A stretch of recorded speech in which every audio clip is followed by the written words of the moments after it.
Hello friends, good morning. Class 12th के इस board special episode में आपका स्वागत है।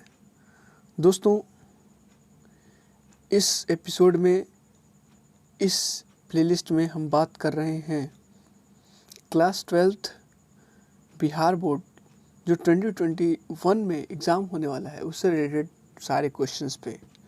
और दोस्तों, इस कड़ी में अगर बात की जाए तो हम लोग, जैसा हमने नोटिस किया होगा, तो यहाँ पे हम लोग प्रीवियस ईयर्स के क्वेश्चंस ला रहे हैं। दोस्तों, अगर बात करते हैं यहाँ पे चीज़ों को समझाने की और समझने की, तो आपने नोटिस किया होगा कि पिछले 2 वीडियोज़ हमारे पास जो गए थे, 2 ही वीडियोज़ भी गए हैं, जिसमें हम लोग पहला वीडियोज़ पे हमें तो 2020 में पूछे गए ऑब्जेक्टिव क्वेश्चंस के बारे में बात किया था बायोलॉजी का, और सेकंड वीडियोज़ आपकी बात करते हैं तो सब्जेक्टिव, लेकिन वो ईयर वाइज था, राइट। तो दोस्तों, आज हम ईयर वाइज नहीं बल्कि 2009 से 2020 तक के जितने भी क्वेश्चंस आए हुए हैं चैप्टर वाइज लेकर आए हैं, और ये चैप्टर वाइज आप ही लोग की डिमांड पे रखा गया है। तो ऐसे ही आप अपनी ख्वाहिशें बताते जाएंगे, अपनी किस तरीके से स्टडी करना चाहते हैं चैप्टर वाइज, या फिर जिस तरीके से भी हो वो आप बताते जाएंगे, हम उस पर अमल करते जाएंगे, ठीक है। तो दोस्तों, ज़्यादा वक्त नहीं लेंगे और इस chapter wise previous year subjectives के एपिसोड 1 में आप सभी का स्वागत है। और शुरुआत करते हैं कि देखते हैं कि 2009 से 2020 तक में बिहार बोर्ड एग्जामिनेशन सेंटर ने चैप्टर 1 यानी कि रिप्रोडक्शन इन ऑर्गेनिज्म बायोलॉजी के चैप्टर 1 में शॉर्ट क्वेश्चन टाइप वाले में कैसे कैसे क्वेश्चंस और कितने क्वेश्चंस पूछा है 2009 से 2020 तक के बीच में। तो पहला क्वेश्चन अगर आपके पास दिख रहा होगा, पहला क्वेश्चन आपका यहाँ पे तो कह रहा है व्हाट इज़ माइक्रो प्रोपेगेशन। अगर दोस्तों बात करें तो माइक्रो प्रोपेगेशन का दूसरा नाम है टिश्यू कल्चर। तो टिश्यू कल्चर का अगर डेफिनेशन लिख देते हैं तो बात वही चीज़ हो जाती है। दूसरा इसी में क्वेश्चन आ रहा है कि what are the advantages of producing plants through this technique. इस टेक्निक से प्लांट्स को प्रोड्यूस करने का कोई फ़ायदा क्या है, एडवांटेजेस क्या है, बताइए। और ये क्वेश्चंस आपको पूछा गया है 2019 में, 2018 में, क्लियर। तो देखते हैं क्वेश्चंस कितना है। The production of new plants from a small piece of plant tissue removed from the growing tips of the plant. Growing tips of the plant समझते होंगे कि आपका जो ऊपर वाला पोर्शन, अगर प्लांट की बात करते हैं, अगर यहाँ पे हम प्लांट्स ड्रॉ करने की बात करते हैं तो अगर आपने देखा होगा चीज़ों को,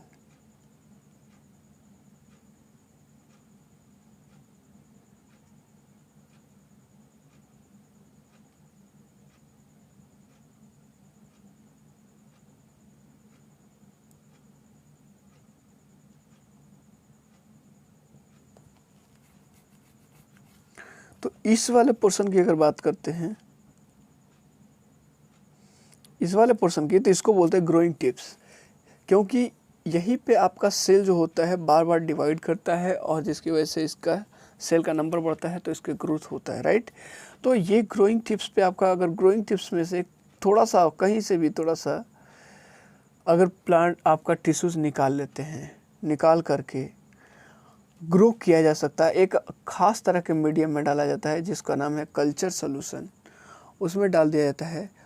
और यहाँ पे इस कल्चर सॉल्यूशन में कुछ हार्मोन्स होते हैं, कुछ प्लांट हार्मोन्स होते हैं, वही सिचुएशंस वहाँ पर प्रोवाइड किया जाता है जो प्लांट के अंदर होता है। तो उस सिचुएशन से जब प्रोवाइड किया जाता है तो उसके सेल्स जो होते हैं फास्टली रैपिडली क्या करते हैं, डिवाइड करते हैं, और डिवाइड करके नया नया सेल्स बनाते हैं, और जिसकी वजह से धीरे धीरे करके करते क्या होता है, रूट्स लगता है, फिर आपका शूट्स लगता है, पूरा तरीके से आपका आगे की तरफ बढ़ते रहता है। तो ये इस प्रोसेस को बोलते हैं आपका टिश्यू कल्चर।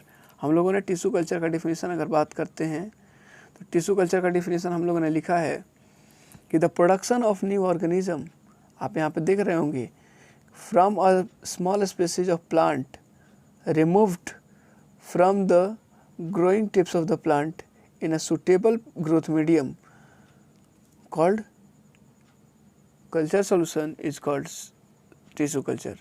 अब यहाँ पे लिखा हुआ सूटेबल ग्रोथ मीडियम, मतलब वो मीडियम जिसमें ग्रोथ हो सके, राइट। चलिए अब इसके बात करते हैं माइक्रो प्रोपेगेशन या फिर आपका टिश्यू कल्चर का एडवांटेजेस के बारे में। व्हाट आर द एडवांटेजेस, देखते हैं। पहला एडवांटेजेस है कि it is the only method of multiplication in seedless plants. ये सीडलेस प्लांट्स में एक सिर्फ अकेला तरीका है जिससे रिप्रोड्यूस किया जा सकता है। मतलब अगर कोई सीडलेस प्लांट्स है, जैसे कि बात करते हैं बनाना या फिर आपका शुगर केन, अगर इनमें से आपको नोटिस किया होगा तो कोई सीड्स नहीं होता है। तो इनको रिप्रोड्यूस करने के लिए क्या किया जाता है कि इसके प्लांट के छोटा सा हिस्से को क्या कर लेता है, निकाल लिया जाता है, उसे कल्चर सॉल्यूशन में डाल दिया जाता है, जिसको कि ग्रोथ मीडियम भी बोलते हैं।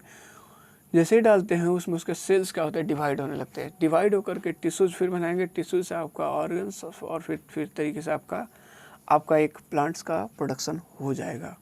और उसको आप, और एक नहीं बहुत ज़्यादा हो जाएंगी, एक नहीं बहुत ज़्यादा हो जाएंगी, राइट। दूसरी चीज़ कह रहे हैं यहाँ पे, it has been applied to produce disease free plants. यहाँ पे जो प्लांट्स का प्रोडक्शन होता है उसमें कोई डिजीजेज नाम का चीज़ नहीं होता, वो पूरी तरह से डिजीज फ्री होता है। क्लियर। तीसरी चीज़ अगर बात करते हैं तो transgenic plants can be produced by using tissue culture. Tissue culture का यूज़ करके ट्रांसजेनिक प्लांट्स प्रोड्यूस किया जा सकता है, राइट। ट्रांसजेनिक प्लांट्स ये क्या प्रोड्यूस किया जाता है, किसको यूज़ करके, टिश्यू कल्चर का यूज करके। क्लियर। चलिए नेक्स्ट क्वेश्चन अगर बात करते हैं, ये क्वेश्चन, अगला क्वेश्चन बिहार बोर्ड ने 2015 में पूछा था। देख लीजिए यहाँ पे 2015 लिखा हुआ पूरी तरीके से, है ना। दोस्तों ये जो सीरीज आपके पास प्रोवाइड की जाए इसमें बहुत मेहनत लगी है। डिजाइनिंग आपका सारे चीज़ आप देख रहे होंगे, बैकग्राउंड वो सारे कलरफुल वो चीज़, तो आप इसको दोस्तों तक जितना ज़्यादा से ज़्यादा शेयर करेंगे ताकि जितने भी लोग हैं कोविड-19 के सिचुएशन में जिनको प्रॉब्लम्स हो रही है उन लोग बच्चों को ये मैसेज, ये चीज़ इनके थ्रू वो अपनी तैयारी को एक नया रूप दे सकें। यही मकसद है इस वीडियोस को बनाने का। दोस्तों अगर बात करते हैं एसेक्सुअल रिप्रोडक्शन की, कह रहे हैं कि short note in brief about asexual reproduction in organism. ये तो बहुत आसान है ना यार, एसेक्सुअल रिप्रोडक्शन के बारे में एक शॉर्ट नोट बनाना है। तो अब बात करते हैं एसेक्सुअल रिप्रोडक्शन की। तो एसेक्सुअल रिप्रोडक्शन क्या है, रिप्रोडक्शन का एक मेथड है। Asexual reproduction is a method of reproduction जिसमें क्या होता है, न्यू इंडिविजुअल्स क्या करता है, डेवलप करता है फ्रॉम अ सिंगल पेरेंट। एक सिंगल पेरेंट से नया इंडिविजुअल का क्या होता है, फॉर्मेशन होता है, ग्रोथ होता है, डेवलपमेंट होता है। यहाँ पे गैमेट का फॉर्मेशन हो भी सकता है और गैमेट का फॉर्मेशन नहीं भी हो सकता है। गैमेट हो भी सकता है, गैमेट नहीं भी हो सकता है, विद द इन्वॉल्वमेंट और without the involvement of gamete, जैसे कि मैंने यहाँ पे लिखा है, राइट। तो यहाँ पे मैंने चीज़ों को लिखा है विद और विदाउट गैमेट फॉर्मेशन। गैमेट का फॉर्मेशन हो भी सकता है, गैमेट का फॉर्मेशन नहीं भी हो सकता है। Which does not involve the fusion of sex cells, जिसमें आपका सेक्स सेल्स का फ्यूजन नहीं होता। सेक्स सेल्स किसको आप जरा देखिए, यहाँ पे यूज़ किया है आपका एक वर्ड सेक्स सेल्स। अब ये सेक्स सेल्स आप पता है किसको बोलते हैं, सेक्स सेल्स आपका दूसरा नाम है गैमेट का। इस गैमेट को और भी रिप्रोडक्टिव सेल्स भी बोलते हैं।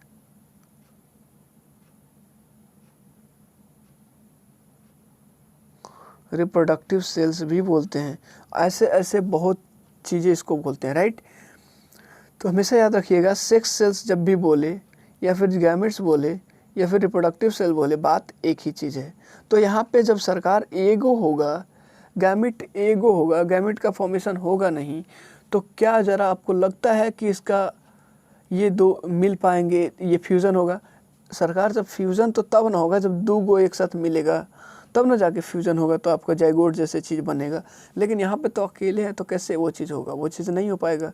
सो यहाँ पे लिखा हुआ है which does not involve the fusion of sex cells, fusion नहीं होता है into the results into the formation of genetically similar identical parents of springs. कह रहे हैं अगर फ्यूज़न नहीं होगा तो क्या होगा?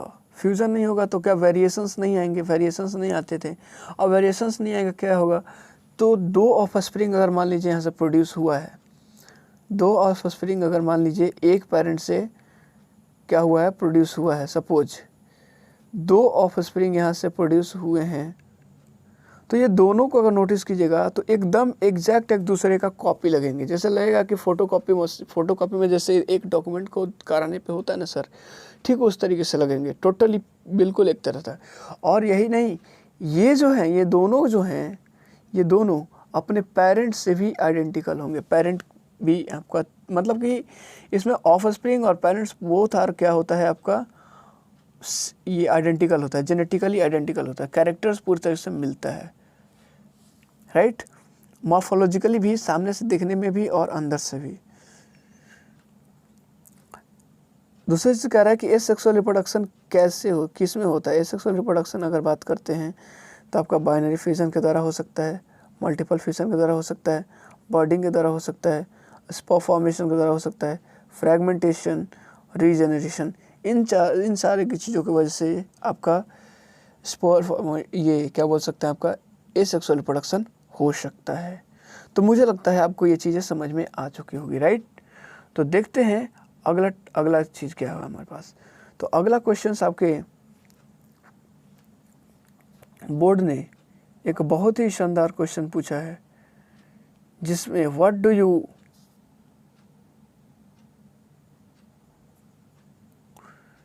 जैसे कि क्वेश्चन अगर बात करते हैं तो कह रहे हैं what do you understand by poly embryony. अब पॉली एम्ब्रियोनी ज़रा समझने की कोशिश कीजिए। पॉली एम्ब्रियोनी का मतलब पूछ रहा है, ये 2014 में क्वेश्चन पूछा गया है बिहार बोर्ड के द्वारा, 2014 में क्वेश्चन पूछा गया है।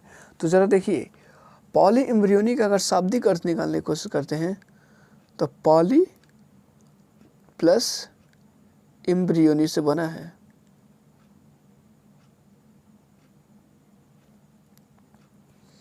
तो पॉली में होता है मेनी, और एम्ब्रियोनी में होता है क्या, एम्ब्रियो। अब आप समझ गए होंगे कि पॉली एम्ब्रियोनी का मतलब होगा क्या। तो पॉली एम्ब्रियोनी का मतलब होता है कि अगर कहीं एक से ज़्यादा एम्ब्रियो को देखने को मिले तो उसको बोलते हैं पॉली एम्ब्रियोनी।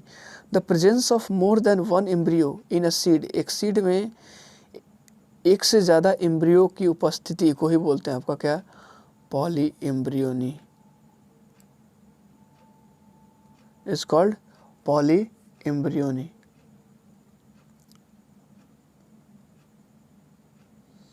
तो ये चीज़ बहुत आसान सा क्वेश्चन था, 2 नंबर के क्वेश्चन था, दो या 3 नंबर के क्वेश्चन था, राइट।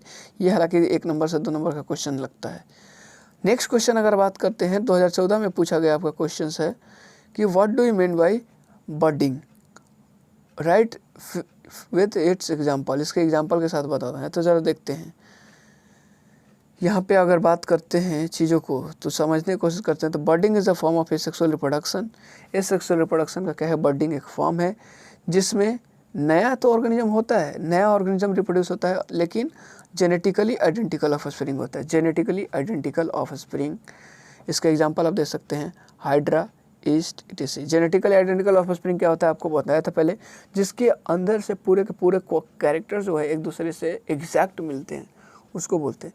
अब यहाँ पे होता क्या सरकार, सपोज कीजिए अगर आपकी हाइड्रा की, तो हाइड्रा में क्या होता है, शुरू के दिनों में यहाँ पे आउटग्रोथ निकलता है, और ये आउटग्रोथ जो है ना, ये आपका ये आउटग्रोथ जो है इसको हम लोग नाम देते हैं क्या, बड। अब जैसे ही यहाँ से आगे बढ़ता है, जैसे ही आगे बढ़ता है तो ये धीरे धीरे क्या होता है, ये आगे जैसे इसको न्यूट्रिशन मिलते जाता है, न्यूट्रिशन मिलते जाता है, तो ये सारे का सारा चीज़ें करते जाता है ना, सारा अपना काम करने लगता है। और आपका ये जो बर्ड्स है, आपका बर्ड्स जो है आपका, ये एक आप हाँ, ये जो आपका बर्ड्स है, ये बर्ड्स अपना आगे एक नया ये क्या बोलते हैं, हाइड्रा डेवलप कर लेता है। अब ये तैयार हो जाता है, समय के साथ साथ ये तैयार हो जाता है, तो ये आप सोच रहा है कि अभी अलग हो जाए, और जैसे ही झटका लगता है, जैसे ही आप झटका लगता है तो यहीं से आपका क्या हो जाता है, यहीं से आपका टूट जाता है, और टूट जाता है तो ये नया चीज़ में फॉर्मेशन ले लेता है, नया बर्ड्स का नया हाइड्रा बन जाता है यहाँ पे, और ये आपका डॉटर हाइड्रा है और ये आपका पेरेंट हाइड्रा। तो इस तरह से इसमें ये हाइड्रा में फॉर्मेशन होता है, बर्डिंग का प्रोसेस होता है। तो ईस्ट में भी थोड़ा सा वही चीज़, ईस्ट में की अगर बात करते हैं तो याद कीजिए पहले चैप्टर्स में हम लोगों ने डिस्कस किया था अच्छे से, राइट।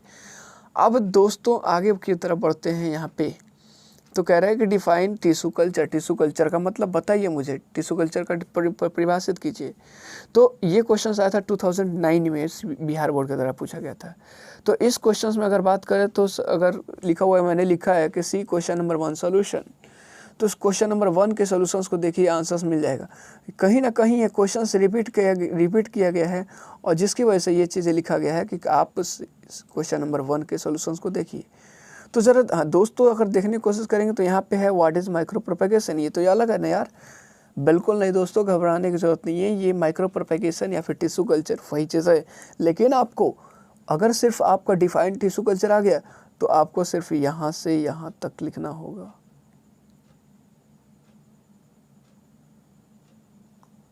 आपका सिर्फ आंसर्स ये होगा, सिर्फ डिफाइन करना है तो डिफाइन में आप वो लिखेंगे, आपका एडवांटेज नहीं लिखेंगे।